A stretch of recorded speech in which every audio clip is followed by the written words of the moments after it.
you doing? This is the guy from Pittsburgh. Some of you may be old enough to remember a movie called Ben. They made a sequel called Willard. This guy started out with one pet rat. They teased him for it. Then there were hundreds, then thousands. And the villain in the piece got eaten by the rats, Ernest Borgnine. Well, in England, in the Runnymead Burough, in an area called Englefield Green, real life imitates art, there's a 23-unit hostel there that had to be evacuated. And the hostel was for the homeless, and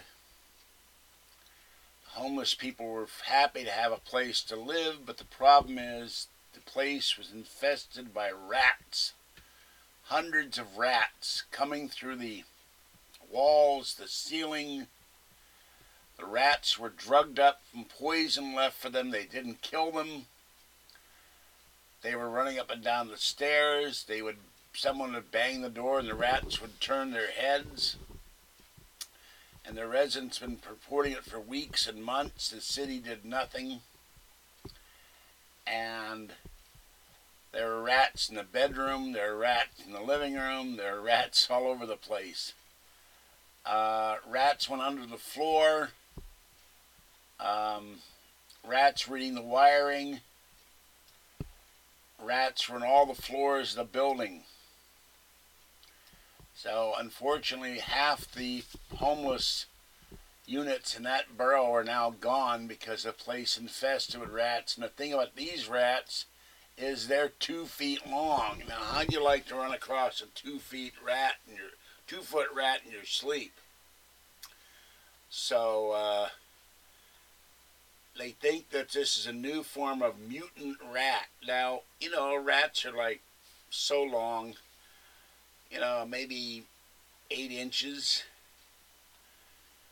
6, 8 inches. I've had friends who've had pet rats. They're very sweet. They're very nice animals. But a 2-foot long rat, that's like 2 tennis shoes laid end to end. No wonder they aren't dying. Those things are huge. And these rats, from this story I read, that they're resistant to rat poison. That's not good for people and farmers and crops and everything else. Are we going to have to get 4-foot-long snakes to kill the 2-foot-long rats? Or would the snake be afraid of the 2-foot-long rats? So I found this story and I thought I'd mention it. It's a weird story. Rats taking over 23 apartments, that's a whole building.